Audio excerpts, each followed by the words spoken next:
நம்ம உள்ளே போக வேண்டிய அவசியம் இல்லை. எல்வி மேன்ஷனை சுற்றியும் நம்ம ஆளுங்களை நிறுத்துங்க. வெளியே இருந்து யாரையும் உள்ள விடாதீங்க. அதே நேரத்தில் உள்ள இருந்து யாரும் வெளியில போகக்கூடாது என்று கூலாக சொன்னான் விக்ரம். அதை கேட்டதும் கண்ணனுக்கு இன்னமும் அதிர்ச்சியாக இருந்தது.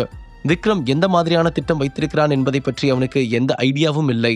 ஆனால் விக்ரமிடம் இருக்கும்போது கண்டிப்பாக நம்பிக்கையுடன் இருக்கலாம் என்ற நிம்மதி அவனுக்குள் இருந்தது.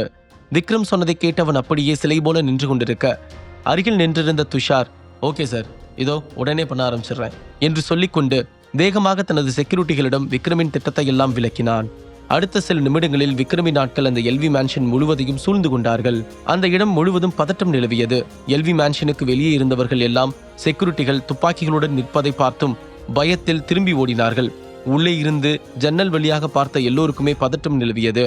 அங்கே இருந்த காவலாளிகள் எவ்வளவோ முயன்றும் அவர்களை எல்லாம் தடுக்க முடியாமல் திணறினார்கள். அப்போது உள்ளே இருந்த பாடி கார்டு வேகமாக ஓடி வந்து, யார் நீங்க? எவ்வளவு தைரியம் இருந்தா எல்வி மேன்ஷன் முன்னாடி வந்து பிரச்சனை பண்ணிட்டு இருப்பீங்க? ஒழுங்கா இங்கிருந்து எல்லாரும் கிளம்பிடுங்க, இல்லைனா அதுக்கான பலனை கண்டிப்பா நீங்க அனுபவிப்பீங்க என்று அவன் சொல்லிக் கொண்டிருக்கும் போதே விக்ரம் அவனுடைய மார்பில் எட்டி மிதிக்க அவன் சிலடி தூரத்திற்கு பறந்து சென்று விழுந்தான். அந்த அடியிலிருந்து அவனால் எழுந்திருக்க முடியவில்லை. வலியால் தடுமாறியபடி தரையில் விழுந்தே நெளிந்து கொண்டிருந்தான். அதை பார்த்து விக்ரமை அடிக்க வந்த மற்ற பாடிகார்ட்ஸ் எல்லோரும் பயத்தில் சில அடிகள் பின்னால் விலகி நின்று கொண்டார்கள். அப்போது விக்ரம் எல்வி மேன்சனில் இருக்கும் மற்ற வெளியாட்களை எல்லாம் பார்த்து, இன்னும் கொஞ்ச நேரத்தில் இந்த இடம் மொத்தமும் ஒரு கலவர பூமியா மாறப்போகுது, அதுக்குள்ள நீங்க எல்லாரும் இந்த இடத்த விட்டு போயிட்டா உங்களுக்கெல்லாம் நல்லது என்று சொல்ல அங்கே இருந்த மற்ற கஸ்டமர்ஸ் எல்லோரும் வேகமாக அந்த இடத்திலிருந்து பயத்தில் வெளியே ஓட ஆரம்பித்தார்கள். விக்ரமையும் அவனுடைய படையையும் பார்த்து பயந்த எல்வி மேன்சனை சேர்ந்த சில ஆட்களும் கூட்டத்திற்குள் புகுந்து தப்பித்துச் செல்ல நினைத்தார்கள். ஆனால் விக்ரமின் ஆட்கள் அவர்களை எல்லாம் சரியாக அடையாளம் கண்டுபிடித்து வெளியே இழுத்து வந்து துப்பாக்கி முனையில் உட்கார வைத்தார்கள். அப்போது எல்வி மேன்சனில் டாப் ஃப்ளோரில் இருந்து நடப்பதையெல்லாம் வேடிக்கை பார்த்து கொண்டிருந்த ராக்கியும் தேவாவும் மேனேஜர் முத்துவும் பேசி சிரித்து கொண்டிருந்தார்கள். நான் பத்த வச்ச நெருப்பு எப்படி எரியுது பாரு, இதை தான் நான் எதிர்பார்த்தேன். ஆனால் அந்த விக்ரம் அபினவுக்காக இவ்வளவு தூரம் இறங்கி வருவான்னு நான் கொஞ்சம் கூட நினைச்சு பார்க்கல என்று ராக்கி சிரித்து கொண்டே சொன்னான். சிறிது நேரத்துக்கு முன்பு விக்ரமை பிரைவேட் நம்பரில் இருந்து கால் செய்து சுற்றலில் விட்டது இந்த ராக்கி தான். அதனுடைய எதிர்வினைதான் இப்போது விக்ரமின் முகத்தில் கோபமாக வெளிப்பட்டது. ராக்கிக்கு அதை பார்க்கும்போது உண்மையிலேயே பயங்கர சந்தோஷமாக இருந்தது. கண்டிப்பா அவன் நிரஞ்சன் சாரை தேடிதான் இங்க வந்திருப்பான்னு நினைக்கிறேன். என்ன இருந்தாலும் நாம சவப்பட்டியில பேர் போட்டிருக்க கூடாதுன்னு நினைக்கிறேன் என்று முத்து சொல்ல, ஆளு யாருன்னு தெரியாம விளையாடுறதுல என்ன கிக்கு இருக்க போது முத்து? இப்போ விக்ரமுக்கு அபினவ கடத்தினது யாருன்னு தெரிஞ்சிருச்சுல, இனிமே ஆட்டத்தை மட்டும் பாரு என்று சிரித்தபடி சொன்னான் ராக்கி. சரி சார், அவன் அடுத்து ஏதாவது பண்றதுக்குள்ள நான் போய் என்னன்னு விசாரிக்கிறேன் என்று சொன்ன முத்து அங்கிருந்து விக்ரமை பார்ப்பதற்காக கீழே சென்றான். விக்ரம் கீழே வந்தபோது எல்வி மேன்சனின் மொத்த செக்யூரிட்டி பாடிகார்ட்ஸையும் விக்ரமின் ஆட்கள் அவர்களது கட்டுப்பாட்டில் வைத்திருந்தார்கள். அதை பார்த்த முத்து விக்ரமை பார்த்து, ஹலோ, யார் நீ? எதுக்காக இங்க வந்து பிரச்சனை பண்ணிட்டு இருக்க என்று கோபத்துடன் கேட்டார். அவருடைய அதிகார பார்வையில் இருந்தே அவன் யார் என்பதை புரிந்து கொண்ட விக்ரம், நான் நிரஞ்சன் கோச்சாவை பார்க்கணும், அவனை வர சொல்லு என்று சொன்னான். எங்க முன்னாடி நிரஞ்சன் சாரா அவன் பேசுறதுக்கு உனக்கு யார் உரிமை கொடுத்தது? இங்க யாரையும் பார்க்க முடியாது. முதல்ல பிரச்சனை பண்ணாம இந்த இடத்த விட்டு கிளம்பு, இல்லைனா தேவையில்லாத பிரச்சனையை சந்திக்க வேண்டியதா இருக்கும் என்று முத்து அவனை எச்சரித்தார்.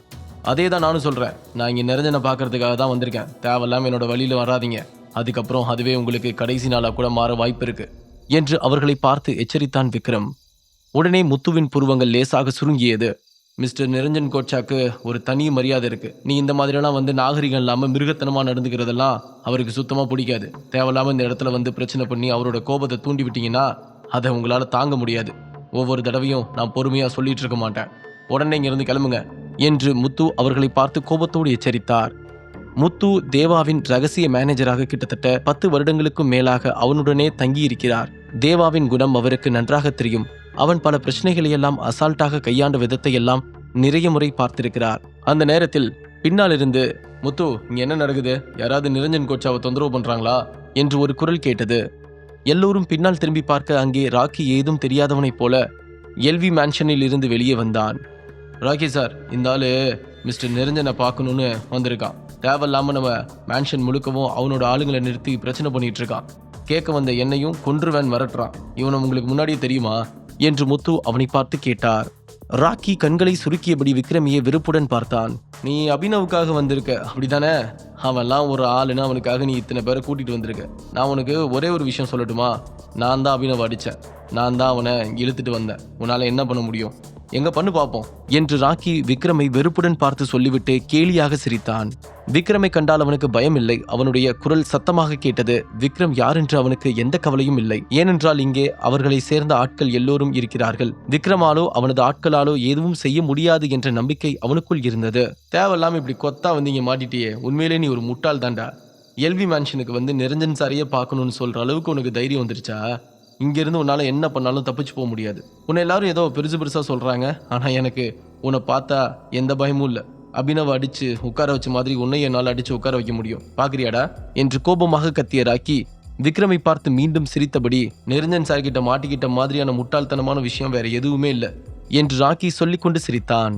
இந்த இடத்துல கால் வைக்கிறதுக்கே ஒரு தகுதி வேணும். இதில் 10 பேரை கூட்டிகிட்டு துப்பாக்கியை தூக்கிட்டு வந்திருக்க. பெரிய இவன் மாதிரி. உண்மையிலே உனக்கு எங்க கூட சண்டை போடுறதுக்கு தைரியம் இருக்காடா என்று முத்து விக்ரமை பார்த்து கத்தினான்.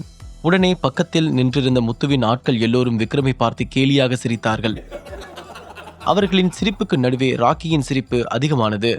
பாரு எப்படி இஞ்சி தின்ன குரங்கு மாதிரி முழிச்சுக்கிட்டு இருக்கான்னு என்று சொன்னவன் விக்ரமை பார்த்து, உனக்கு இன்னொரு ஷாக்கிங்கான விஷயம் ஒன்று சொல்லட்டுமா? கொஞ்ச நேரத்துக்கு முன்னாடி ப்ரைவேட் நம்பர்லேருந்து உனக்கு கால் பண்ணி அலைய வச்சது, உன்னை டென்ஷன் படுத்தினது எல்லாமே நான் தான். அப்போ எனக்கு ஒரே ஒரு குறை தான், உன்னோட ஃபேஸ் ரியாக்ஷன் எப்படி இருக்கும்னு என்னால் பார்க்க முடியல. ஆனால் இப்போ என்னால் நல்லாவே பார்க்க முடியுது என்று சொல்லி கேலியாக சிரித்தான். அதை கேட்டதும் கடுப்பான விக்ரம் அவனது முகத்தில் பலமாக ஒரு குத்து விட அவன் 2 அடி பின்னால் சென்று தரையில் கீழே விழுந்தான். அவனது வாயில் இருந்து ரத்தம் வழிந்து கொண்டிருந்தது. உனக்கு எவ்வளவு தைரியம் இருந்தா என்னையே அடிப்ப உன்ன என்று சொல்லிக்கொண்டு கோபமாக எழுந்தான் ராக்கி. உடனே விக்ரம் அதே வேகத்தில் அவனது கன்னத்தில் ஓங்கி அறைந்தான். காதுக்குள் ஜவ்வு கிழிந்ததைப் போல சில நிமிடங்கள் அவனுக்கு எதுவுமே கேட்காமல் அப்படியே தலை சுத்தி கீழே விழுந்தான். காது வலியை தாங்க முடியாமல் வலியால் அலறிக் கொண்டிருந்தான் ராக்கி. சுற்றிலும் நின்று கொண்டிருந்த அவனுடைய ஆட்கள் அதை பார்த்து அதிர்ச்சியுடன் நின்று கொண்டிருந்தார்கள். அடுத்து என்ன செய்ய வேண்டும் என்ற ஒரு யோசனையும் அந்த நேரத்தில் அவர்களுக்கு வரவில்லை. அவர்கள் பயத்துடன் விக்ரமை பார்த்தபடி நின்று கொண்டிருந்தார்கள். உனக்கு என்ன பைத்தியமா? எல்வி மேன்ஷன் ஆளுங்க மேல கை வைக்க உனக்கு எவ்வளவு தைரியம் இருக்கும்? உடனே இங்கிருந்து கிளம்பு, இதுக்கு மேல இங்க நின்னா நடக்கிறதே வேற என்று ராக்கியின் செக்ரட்டரி ஒருவர் கேட்டார். அவருடைய பெயர் ஸ்டீஃபன். ராக்கியின் உடல் வலிமை எவ்வளவு என்று அங்கே இருந்த எல்லோருக்குமே தெரியும். அவன் ஒரு குத்துச்சண்டை சாம்பியனாக இருந்தவன். அவனுடைய அடியை அபினவால் தாங்க முடியவில்லை. அதுபோலத்தான் விக்ரமின் அடியையும் ராக்கியால் தாங்க முடியாமல் கீழே விழுந்தான். ஒரே அடியில் ராக்கியை எப்படி கீழே விழ வைக்க முடியும்? அவனுக்கு அந்த அளவுக்கு பலம் எங்கிருந்து வந்தது? அவன் ராக்கியை எதிர்ப்பதற்கு எவ்வளவு தைரியம் வேண்டும் என்று அங்கே இருந்த எல்லோரும் பதட்டத்துடன் அவனை பார்த்தபடி நின்றிருந்தார்கள். ராக்கிக்கு என்ன செய்வதென்று தெரியாமல் அதிர்ச்சியுடன் விக்ரமை பார்த்தபடி நின்றிருந்தான். விக்ரம் ஒரே அடியில் அவனை கீழே விழ வைப்பான் என்று ராக்கி கொஞ்சமும் நினைத்து பார்க்கவில்லை. ராக்கியின் கண்களில் கோபம் இருந்தாலும் அதை வார்த்தைகளால் வெளிக்காட்டாமல் விக்ரமை பார்த்து முறைத்தபடி அப்படியே கீழே விழுந்து கிடந்தான். அவனை பார்த்த விக்ரம் இன்னமும் அதிகமான கோபத்துடன், ஏண்டா முறைக்கிற என்று சொல்லிக்கொண்டே அவன் அருகில் வேகமாக வந்து மார்பில் எட்டி உதைத்தான். ராக்கி ஏதும் செய்ய முடியாமல் வழியில் அலறினான். அடிவாங்கும் நாயைப் போல தரையில் தேய்த்து கொண்டே ஒரு ஓரமாக சென்று அங்கே நின்றிருந்த ஒரு அடியாளின் காலை பிடித்து கொண்டு அவன் மறைவில் ஒளிந்து கொண்டான் ராக்கி. அபினவ் அடிச்சன்னு சொன்னல, இப்ப முடிஞ்சா என்ன அடிடா பார்க்கலாம். குப்பை தொட்டி இருக்கிற இடத்துல கூட நான் நிக்க தகுதி இல்லையா என்று சொல்லி அவனை கோபத்தில் இன்னும் எட்டி உதைக்க அவன் வலி தாங்க முடியாமல் கதறினான். உனக்கு உண்மையிலே என்ன பண்றேன்னு தெரிஞ்சுதான் பண்ணிட்டு இருக்கியா? எல்வி மேன்ஷனோட ஆளு மேல கை வச்சா கண்டிப்பா உனக்கு சாவுதான். தேவா சார் வந்தா நீங்க யாருமே தாங்க மாட்டீங்க என்று முத்து கோபத்தில் கத்தினார். டேய், 1 மணி நேரம் அதை தாண்டா சொல்லிட்டு இருக்க. எவனா இருந்தாலும் பரவாயில்ல, வர சொல்லு, பார்க்கலாம். சும்மா நாய் மாதிரி நின்ன இடத்துல இருந்து குலைச்சிக்கிட்டே இருக்கக்கூடாது. தேவாவை இப்ப இருக்க அதிகாரத்துல உட்கார வச்சதே நான் தான். அந்த நிரஞ்சனை தேவா பாதுகாத்துட்டு இருக்கான்னா நான் இதை இப்பவே கேன்சல் பண்றேன் என்று விக்ரம் கோபமாக கத்தினான். முதல்ல நீ யாரு? எங்க இருந்து வந்த? வானத்துக்கும் பூமிக்கும் உனக்கு வித்தியாசம் தெரியாதா என்று முத்து கோபமாக கத்தினார். விக்ரம் அவரையே கோபமாக பார்த்து கொண்டு நின்றிருந்தான். இவனுக்கு உண்மையிலே ரொம்ப பைத்தியம் முத்திருச்சு. நம்ம பில்டிங்குள்ள லஞ்ச் சாப்பிட்டுட்டு இருக்க ஸ்பெஷல் செக்யூரிட்டிஸ் எல்லாம் வர சொல்லு. இங்கே ஒருத்தன் சண்டைக்கு ரெடியா இருக்கான். அவன் கை காலை தனித்தனியா வெட்டி எடுக்க சொல்லு என்று முத்து ஆழமான குரலில் தனது ஆட்களை பார்த்து கத்தினார். உடனே சிலர் உள்ளே பில்டிங்கை நோக்கி ஓடினார்கள். அந்த நேரத்தில் ஒரு நீளமான கருப்பு நிற கார் எல்வி மேன்ஷன் முன்னால் வந்து நின்றது. கருப்பு கண்ணாடியுடன் பார்ப்பதற்கு மிகவும் ஸ்டைலாகவும் அதே நேரத்தில் பலசாலியைப் போலவும் ஒருவன் வந்து இறங்கினான். Hello mister Vikram, I am here என்று சொல்லி சிரித்துக்கொண்டே விக்ரமை பார்த்து அருகில் வந்தார். அவனுடன் சில செக்யூரிட்டிஸும் பின்னாலேயே நடந்து வந்தார்கள். அருகில் வந்தவன் யாரும் எதிர்பார்க்காத வகையில் விக்ரமை பார்த்து சல்யூட் அடித்து நின்றார். உடனே பின்னால் இருந்த செக்யூரிட்டிஸும் சல்யூட் அடிக்க தொடங்கினார்கள். அதை பார்த்த எல்லோரின் முகமும் பதட்டத்திலும் அடுத்து என்ன நடக்கப் போகிறது என்ற ஆச்சரியத்திலும் நிறைந்திருந்தது. விக்ரம் அவனை பார்த்து லேசாக தலையை ஆட்டினான். அந்த இடத்தின் நிலைமை அதிகாரிகளின் கையில் இருப்பதால் விக்ரம் உடனடியாக பார்டர் கேப்டனை இங்கே வரவழைத்தான். உடனே முத்து அந்த கேப்டனை பார்த்து, யார் நீ, எந்த யூனிட்ல இருந்து வந்திருக்க என்று கேட்டார். ஆனால் அந்த கேப்டன் முத்துவுக்கு பதில் ஏதும் சொல்லாமல் பின்னால் இருந்த அவரது கூட்டத்தை பார்த்தார். ஹலோ, இங்க நான் பேசிட்டு இருக்கேன்ல, எனக்கு பதில் சொல்லு. நான் இந்த இடத்தோட இன்சார்ஜ். நான் மிஸ்டர் தேவாவோட செக்ரட்டரி. என்னோட பேர் முத்து. நீ யாரு, உன்னோட டிபார்ட்மெண்ட் என்ன, முதல்ல அதை சொல்லு என்று கேட்டார். ஆனால் அவர் முத்துவை சுத்தமாக கண்டுகொள்ளவே இல்லை. Mister Vikram, please give instructions என்று மிகவும் மரியாதையுடன் விக்ரமை பார்த்து அந்த கேப்டன் கேட்டார். உடனே விக்ரம் லேசாக தலையை ஆட்டினான். கருப்பு உடை அணிந்த பலர் அந்த பில்டிங்கின் வாசல் வரைக்கும் சென்றார்கள். ஹலோ, யார் இந்த பில்டிங்கோட இன்சார்ஜா இருக்கீங்களோ, நீங்க வாழணும்னா உடனே இங்கிருந்து ஓடி போயிடுங்க. யாருக்கெல்லாம் வாழணுங்கிற ஆசை இருக்கோ அவங்க எல்லாம் தாராளமா இங்கிருந்து போயிடலாம். இல்லைனா வீணா எல்லாரும் கிரில் சிக்கன் மாதிரி பொசுங்கிருவீங்க என்று கேப்டன் குரல் கம்பீரமாக கேட்டது. அந்த குரல் அங்கே இருந்த எல்லோரையும் நடுங்க வைத்தது. அனைவரும் அதிர்ச்சியுடன் திரும்பி அவரை பார்த்தார்கள். அவர் இம்பீரியல் ஃப்ரண்டயர் டிபார்ட்மெண்டில் இருந்து வந்தவர். இது மிகவும் ரகசியமான ஒரு சிறப்பு அமைப்பு, மிகவும் சக்தி வாய்ந்ததும் கூட. அவர்களை எதிர்க்க யாராலும் முடியாது. கேப்டனின் குரல் கேட்டதும் திடீரென அந்த சூழல் மிகவும் அமைதியானது. விக்ரம் அங்கே இருந்து தனது ஆட்களை எல்லாம் தடுக்கவில்லை. விஷயம் மிகப்பெரியது என்று அங்கே இருந்த அனைவருமே புரிந்து கொண்டார்கள். யார் இந்த சின்ன பையன், எதுக்காக இங்க வந்திருக்கான், வந்த கேப்டன் எதுக்கு அவனுக்கு சல்யூட் அடிக்கிறாரு, அந்த அளவுக்கு அவன் பெரிய ஆளா என்று ஒவ்வொருவரின் மனதிலும் விக்ரமை பற்றிய கேள்விகள் ஓடிக்கொண்டிருந்தது. முத்து விக்ரமை பார்த்து, ஹலோ மிஸ்டர், உன் மேல எனக்கு சந்தேகமா இருக்கு, உன்னோட ஐடி கார்டை காட்டு என்று சத்தமாக கத்தினார். அதை கேட்ட கேப்டன், என்னது மிஸ்டர் விக்ரமோட ஐடியை கேட்குறீங்களா, உங்களுக்கு எவ்வளவு தைரியம் இருக்கும் என்று கேட்டுக்கொண்டே அருகில் வந்தார். அவனது குரலில் முத்து ஒரு நொடி பயங்கர அதிர்ச்சி அடைந்தார். உனக்கு ரொம்ப திமிர் ஜாஸ்தி. எல்வி மேன்ஷனோட ஜெனரல் செக்ரட்டரிங்கிற முறையில் நான் யாரை வேணாலும் செக் பண்ணலாம், அதுக்கான உரிமை எனக்கு இருக்கு. முத்து கோபமாக கேப்டனை பார்த்து சொன்னார்.